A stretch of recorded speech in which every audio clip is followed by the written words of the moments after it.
Welcome to Midlife Mayhem, the place where we stop blaming age, hormones, and a slow metabolism for everything, and we actually do something about it. I am Joanne Lee Cornish, former professional bodybuilder, body composition coach, and slightly obsessed midlife science nerd. My mission here is simple: to teach you the real physiology behind fat loss, muscle, hormones, and metabolism in midlife. Without the fluff, without the gimmicks, and without talking to you like you're fragile or that you are broken, because you are neither.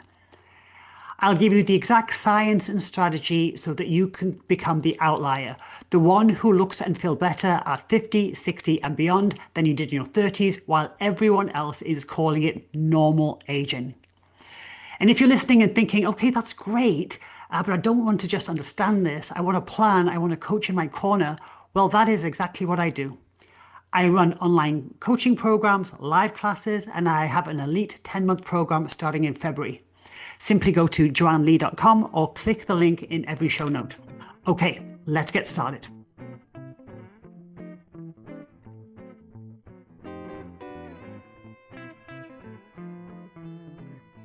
Hey guys, okay, so much to talk about, so many topics. So I just got notified that I've done 100 podcasts, and this is something I started like a year or so ago, and so that's kind of cool. And I've just got lists and lists and lists of topics, so I never run out of things to talk about. But today I want to talk about the scaremongering that's going on about something that's happening December the 31st with regards to the FDA. I want to give you a little rant, my own little rant. That I will put here. I was going to put it on Instagram, but I thought I'm going to get blasted. But I can say whatever I want here, so I'm going to say it here. And I want to talk about my experience that's going on right now with something that I'm doing, and then I want to fill you in with what's going on for next year. But let's start with a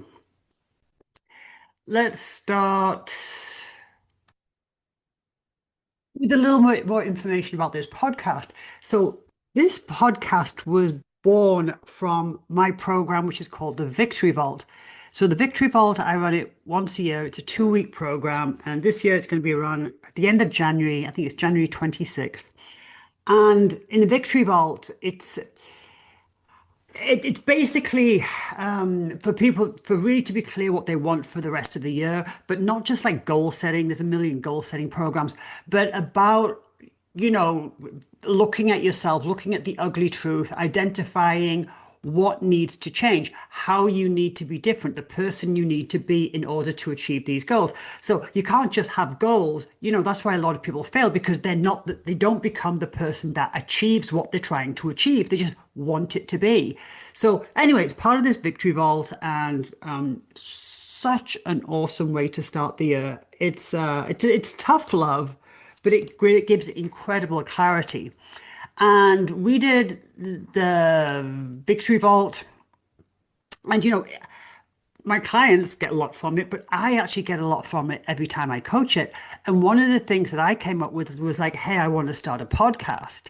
And I declared it, and I thought, well, who do I need to be to do this podcast? What do I need it to do?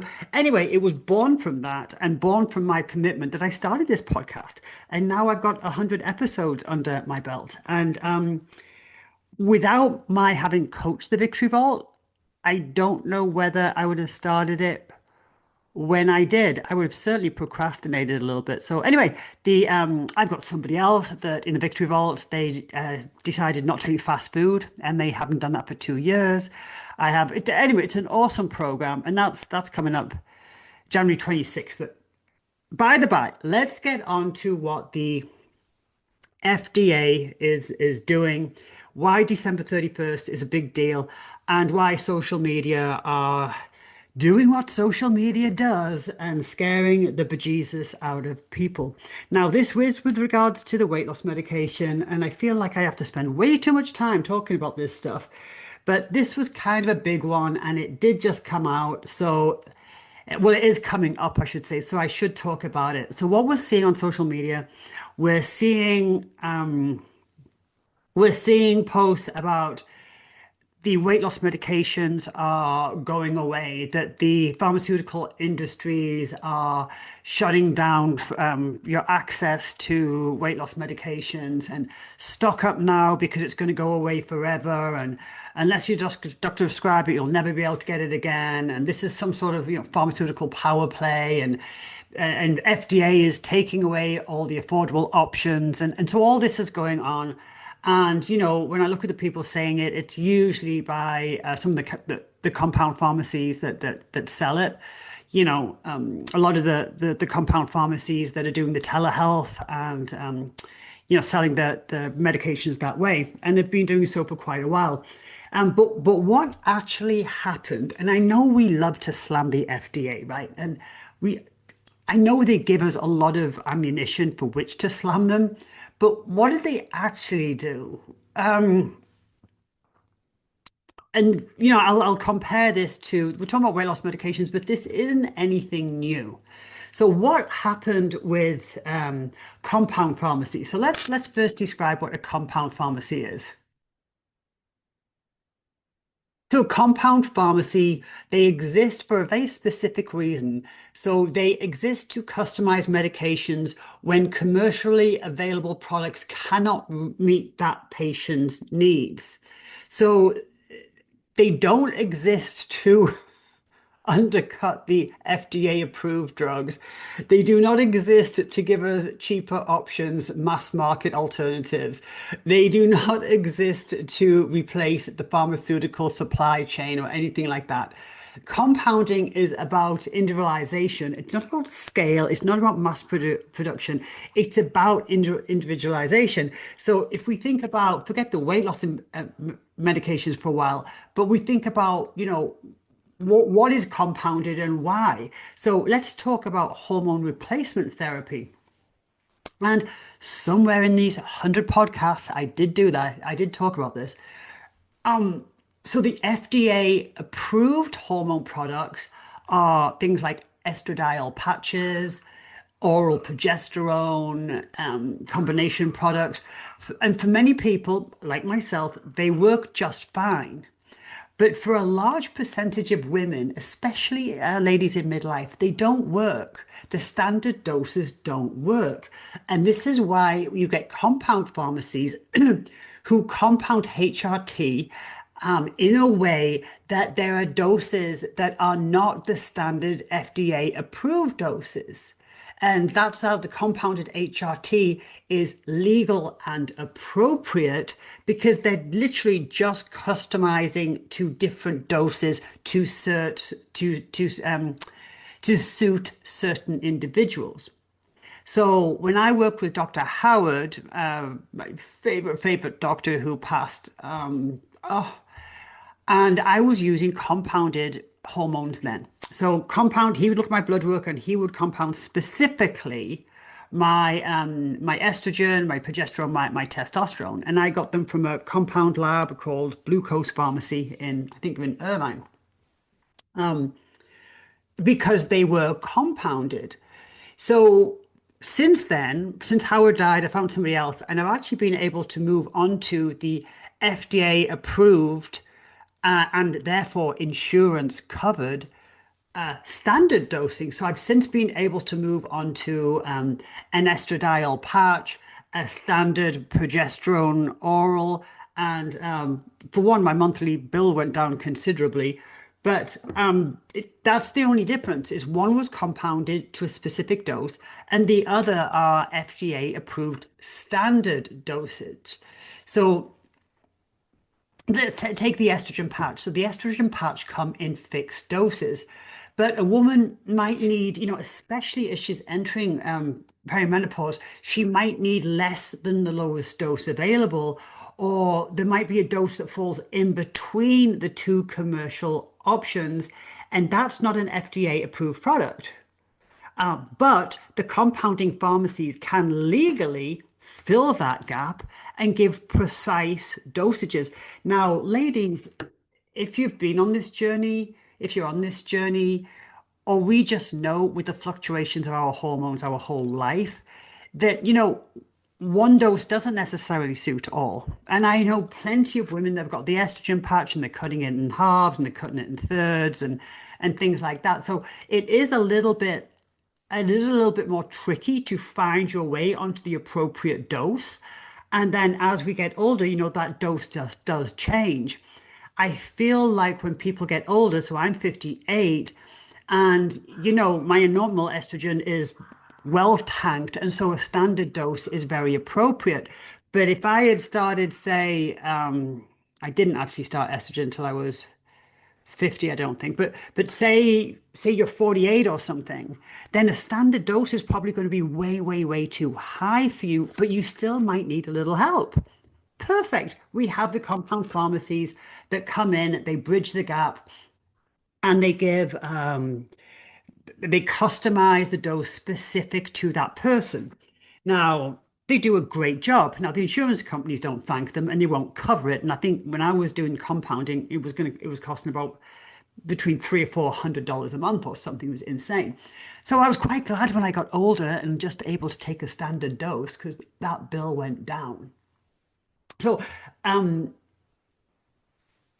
commercial HRT products rarely allow these specific ratios. They're not adjusted for symptom response. Whereas the compounded hormone replacement therapy allows the clinician to adjust one hormone without changing the others. They can titrate slowly, and they can create a product which is responsive to labs and to symptoms. So this is true medical customization, and it's fabulous.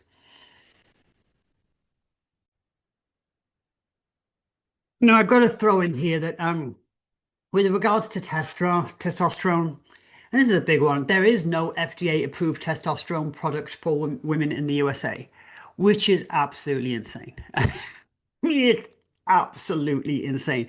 So every woman, I'm because the FDA just softened their stance on HRT, on estrogen, and they kind of admitted that they've been wrong for like 20 years. I'm hoping that they're going to change this at some point. But right now, every woman using testosterone therapeutically is either using an off-label male product, which is very often inaccurately dosed, or they're using a compounded formulation, which I am. And I think that costs me, I think it's like $120 every 3 months, something like that. So just throwing in that in with the testosterone. Hopefully one day it will change. I believe Australia has brought in a cream for ladies, but not here in the US, nor in the UK yet. So what has this all got to do with the weight loss medications and all the frantic posts that are going on social media? And big difference here. So the weight loss medications, things like the semaglutide and the tirzepatide, which are FDA approved, they do exist in multiple doses. So, for example, semaglutide is the active ingredient in Ozempic, and Wegovy is the exact same thing, but just at a different dose. So Ozempic and Wegovy are exactly the same thing, just Wegovy's a different dose. I think they gave it a different name to make you think there's a different product, and it isn't. It's the same product. Anyway, so they're FDA approved. They exist in multiple doses. They have standardized delivery systems, and they are mass produced by the pharmaceutical industries. Now, they got real popular, and they got real popular real fast. And what happened was because there wasn't too much regulation going on there, and doctors were prescribing them, and anyway, we ran out. Uh, it became so popular. Everybody wanted to get their hands on them. They thought that the only place you could get them was from the doctors, and the doctors didn't really. They were able to prescribe it. That's now changed. And what happened is we ran out, and then true diabetics and people with pre-diabetes were not able to get those medications. There was a massive shortage. Um, so what happened then was the FDA temporarily allowed compounding pharmacies to make these to meet the demand. So this is was not new. It's happened before. This was not new. But in certain circumstances, when there is a shortage of a medication, the FDA allows compounding pharmacies to come in and help out with supply whilst that shortage exists. It's always meant to be temporary. It's been done before. It's not, the FDA trying to stick it to anybody that's trying to lose weight. It's just a protocol that it was already in place. So the weight loss medications there was a shortage of, and therefore the FDA allowed compounding to be done to meet the demand. Now it's not that they didn't do that to have the compound pharmacies make individualized dosage, and they didn't do that to so somebody could change the amount and be specific to symptoms and things like that. They literally just did it so they could, they had this demand and they didn't have the supply. That's the only reason they did it. So they didn't hand it over to compound pharmacies for the same reason that hormone replacement therapy is made by compound pharmacies. Compound pharmacies make estrogen and progesterone to make them in specific dosages. That's not why compound pharmacies were given the role to make the weight loss medications. It was not because, it was only because there was a shortage. So what happened there? What happened there? Well, um, the weight loss medications were very, very expensive, or are very, very expensive. Um, and so there's a lot of people that they wanted this, they needed this, and they couldn't afford it. I mean, maybe their insurance didn't cover it, or they didn't qualify. But so they absolutely were looking for a way of getting these substances at a cheaper price, and the compounding pharmacies did that at a greatly reduced price. They also were marketed broadly, like compound pharmacies you've never heard of in your life were sending you emails and coming up on your feed, and then these telehealth funnels appeared, and now you could go on and do some online interview and pretend you were something else, and I don't know, and you were able to get signed up and prescribed the weight loss medications. This isn't this isn't what the FDA wanted. This isn't what compounding is actually for, but that is what happened. And not blaming them, I mean, probably for a business like that, it's like a once in a lifetime opportunity. So they jumped on it. Huge marketing budgets.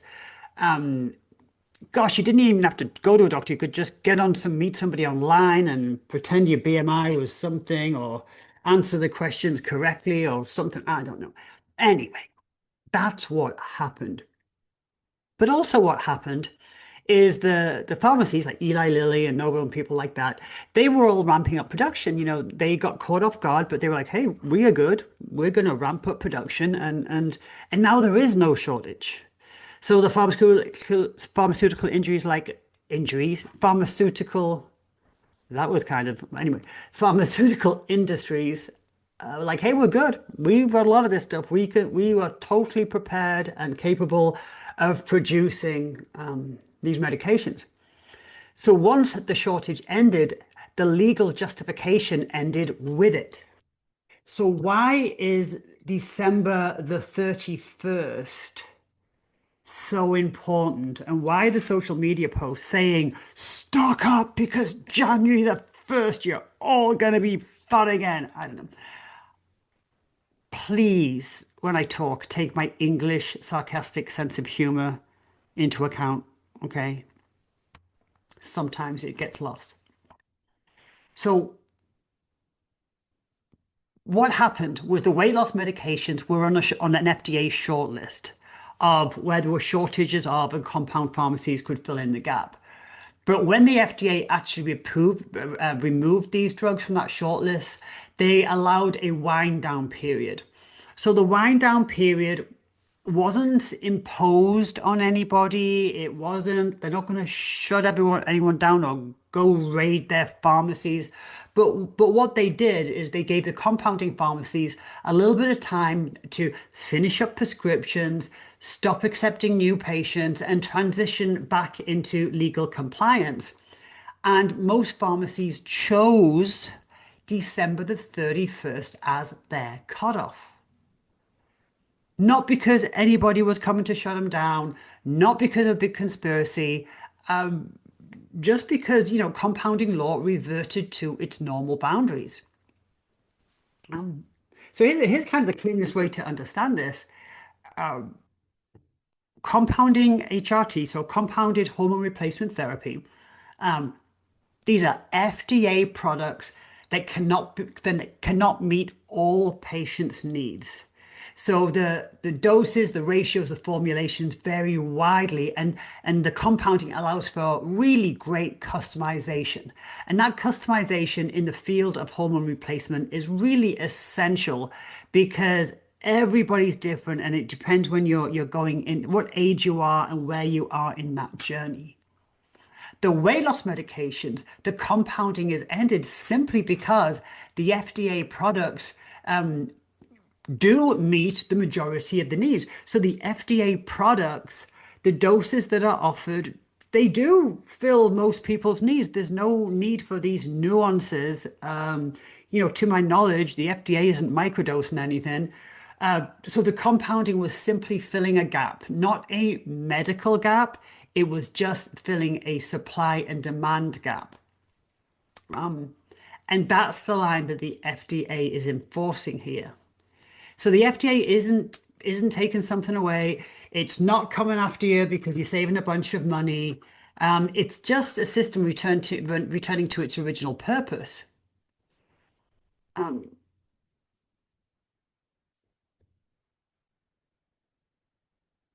The compounding industry exists to serve edge cases, let's say, not entire markets. The compounding pharmacies exist to serve the minorities in here, the people where, one dose does not fit all. It was never meant to replace metabolic health. It was never there to, for food quality or skill building or long-term behavioral change. It's not. It's the December the 31st isn't the end of weight loss medications. It's just shutting the doors on the compound pharmacies because they have done what they were meant to do under law.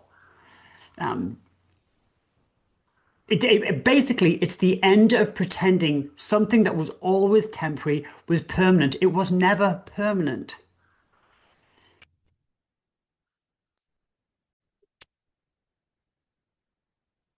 But then, where does that in reality leave a lot of people? A lot of people are going to be really worried. A lot of people have been relying on the compounding pharmacies for years. I've got clients been with certain compound pharmacies that have treated them very well, offered an awesome service, and they've been with them for years. And it's going to be interesting. It's going to be very interesting. Now, what are the alternatives? Well, let's talk about what's going on at the same time. And this is just in my opinion. At first, the weight loss medications came around and the doctors were able to prescribe them, and the insurance companies were covering them, and the doctors were sending off prescriptions, and people were getting covered and getting, no, they're giving them the medication, zero coaching, of course, which infuriates me. You're going to give somebody these weight loss medications without any coaching whatsoever. Anyway, give them the weight loss medication, off you go, knock yourself out. Insurance companies, yeah, we'll pay for that. And then it got real popular, and then they were like, okay, and now there's some side effects, a few people going blind over there, a few, spasmodic stomachs and things like this. And they're saying, hey, doctors, you might not be so willy-nilly like this. And now unless you're true pre-diabetic or diabetic, they're not going to write that prescription for you. The doctor is not. I have clients who, in my opinion, are very good candidates for the weight loss medication, and the doctors will not prescribe it for them. They are not truly pre-diabetic yet, even though they've got, waist circumferences of 44 inches, but apparently they don't qualify. And so they're not getting the prescriptions. So it's getting a lot harder to get that prescription. And also what's happening, and I'm just repeating what I've already heard here. The insurance companies a lot of them are no longer covering weight loss medications. So I've had just a couple of clients saying that, hey, as of next year, my insurance company's already told me that they're not going to cover weight loss medications, and they're panicking. So can you hear my dog barking? Give me 1 second. Hey, what are you doing? Go again.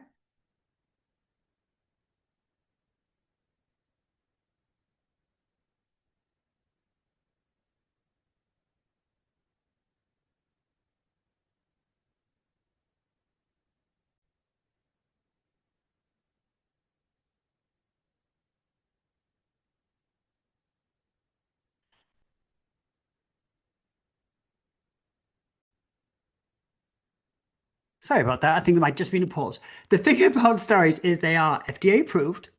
They have been researched for at least 60 years. And the risk is very well known. Plus, they've got studies on humans, decades of them. And the risk is very well known. These peptides are not FDA approved. There's very little human data on any of them.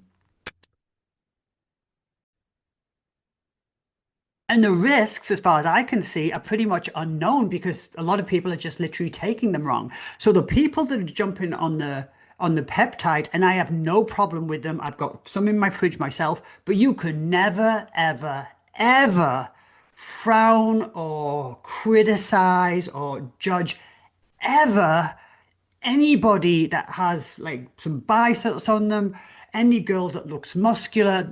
There's no more judging because you can't, because you're right there with them. And the difference between most people and bodybuilders and fitness people is, yeah, so the bodybuilders and there's definitely some crazy, crazy, crazy stuff going on. But I'll tell you something, they are exercising and eating right. So that's just my little tuppence of a rant thrown in there. Then I'm thinking, wow, maybe all you people can now watch the Olympia without, what do I say, clutching your pearls and criticizing everybody. So it's human nature when there's an opportunity to do better ourselves, especially with something that's really important to us. It's surprising the lengths that we will go to. And peptides are just being thrown around as like healthy or natural or so is growth hormone, so is testosterone. I mean, I'm just saying you can't separate the two. Now, now I should say when it comes to those two categories, yeah, when we're talking about hormones, the peptides are a lot more specific. So the unwanted side effects are definitely going to be less. But again, I think the risk is the using so many of them, not knowing how to dose it, and actually making mistakes. But that's like my little rant. Now let's finish because this podcast is getting too long. And I want to talk about my experience this week because I think this is going to. Should I save it for another podcast? Should I? No, let's just do it. Let's just do it. Okay. So I take thyroid. I've been taking thyroid for years. Diagnosed by three different doctors. Probably started 10 years ago. And originally I was given Armour thyroid. More recently, when again I changed doctors and I was moved over to NP thyroid. And more recently, what I've noticed is I've been super, super wired. Like in the morning, I've been very wired. So my poor morning clients, because they've got me just lit up training them, but way too wide. I hate feeling like that. And then what also has been happening is a massive crash in the afternoon. A crash like I can't keep my eye, not tired, a crash. And at first I was thinking, gosh, is my tolerance to caffeine gone down? I drink 3 cups of coffee in the morning between 4 o'clock and noon. And I was thinking, wow, maybe it's my tolerance to caffeine has changed. And I know that can happen as we get older. And I was thinking, gosh, is my cortisol up again? And I used to have an issue with my cortisol. And then I was like, could it be this thyroid? I've been taking it for 10 years. Could it be this thyroid? So I didn't take it for a day.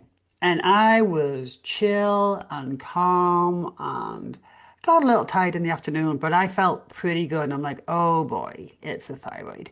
So what I know, but of course, what I'd forgotten, you know, I know more than I could ever possibly remember for myself.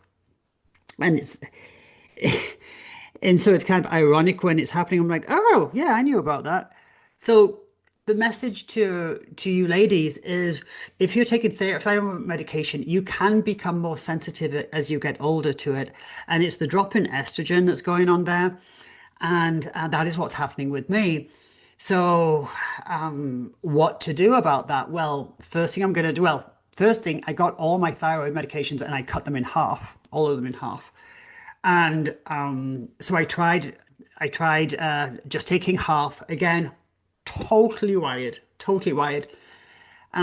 Can't have it anywhere near my coffee, which the doctor always told me don't drink it, don't take your pill near your coffee. But I get up at 4 o'clock in the morning and my first client is at 5.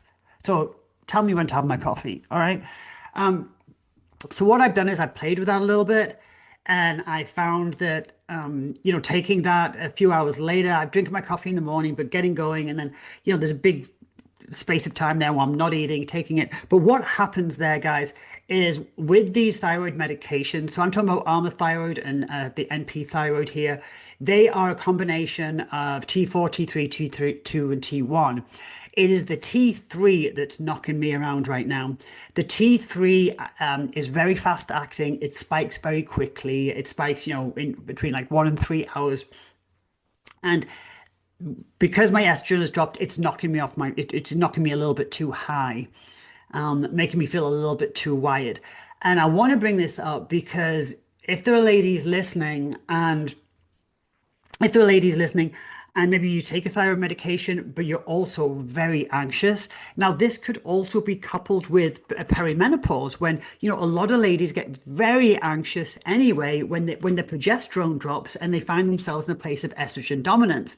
I mean, most of them don't know they're in estrogen dominance, but when that anxiety kicks in, that's what's going on.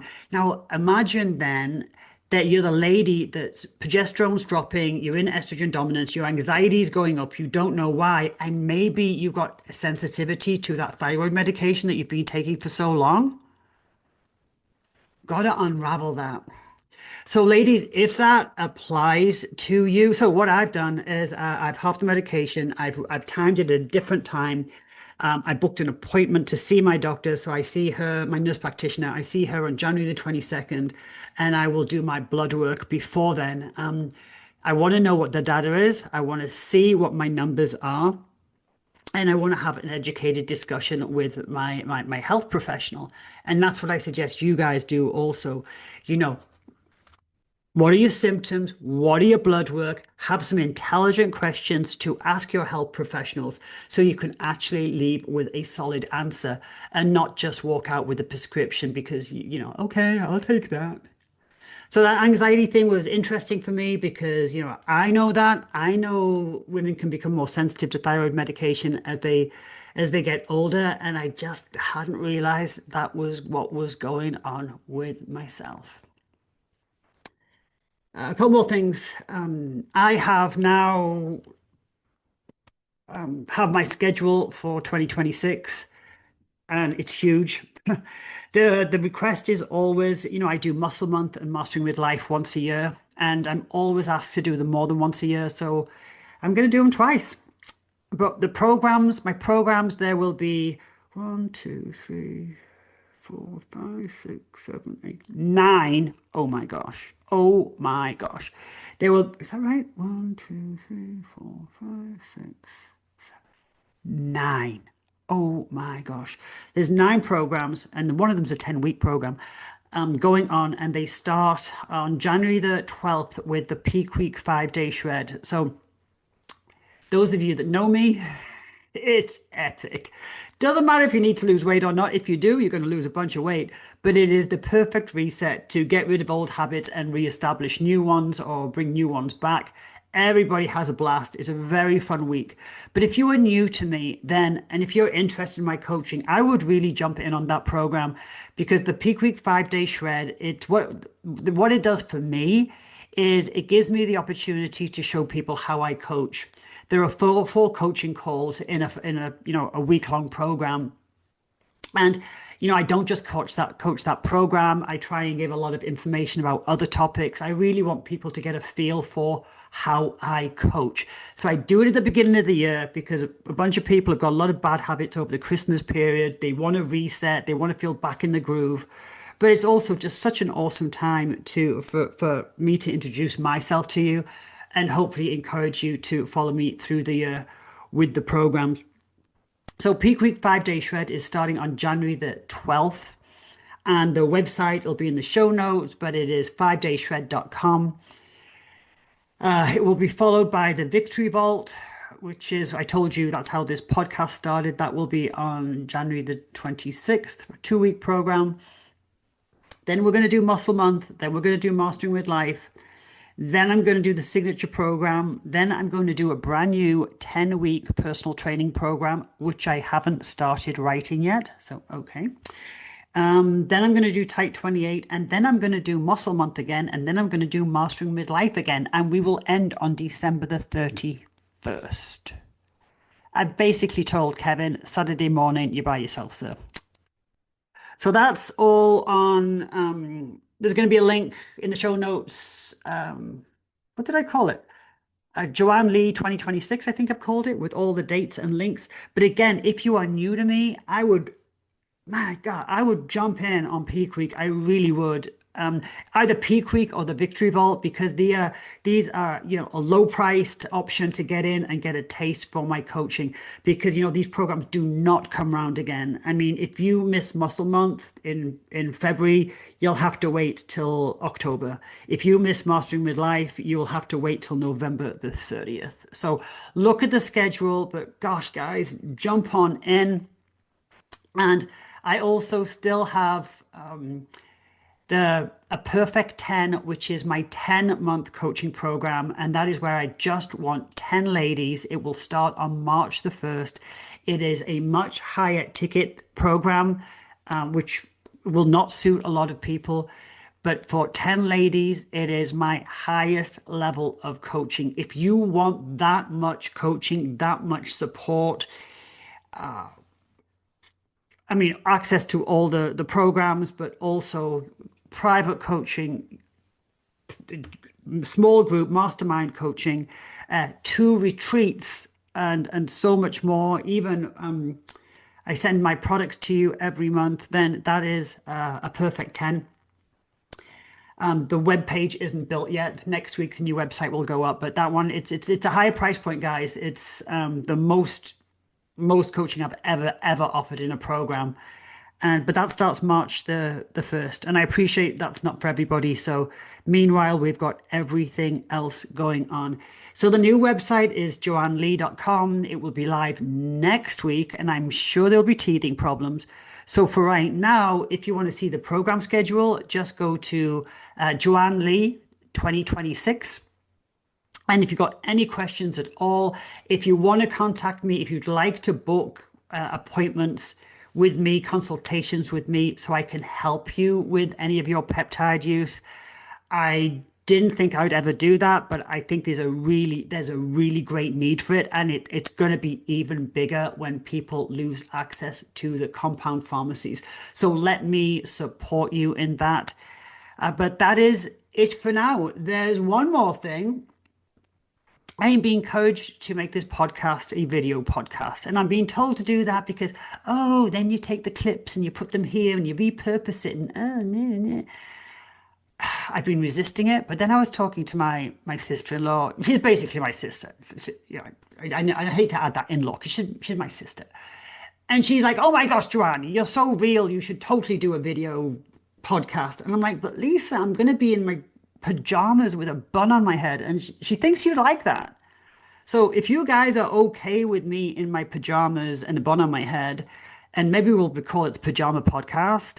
If you're okay with that, then I will take that video. I will make this video next year, a video podcast, and preferably you shut me off and just listen to me. But gosh, if you really do need to look at me in all my glory, I guess I'm going to have to start that next year. And I guess I should probably declare that when I coach the Victory Vault so that I actually do it. That's it for now, guys. You're going to be listening to this podcast when we're pretty close to Christmas. Have a wonderful time. I hope this year has been really great for you. I wish you every joy and every health for the following year. And if I can help you in that journey, I would love to. Okay.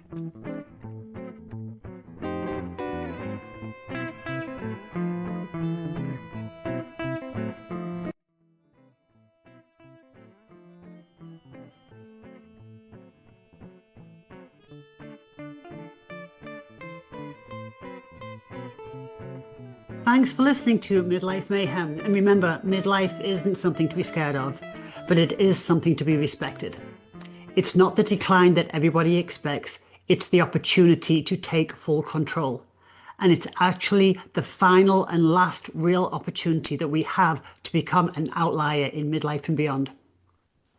If you're ready to do that with me, join one of my live coaching programs, do one of my self-study programs, or apply for the 10-month elite program, which starts in February. Head over to joannelee.com or email me directly at joanne@joannelee.com. Thanks so much for joining me today.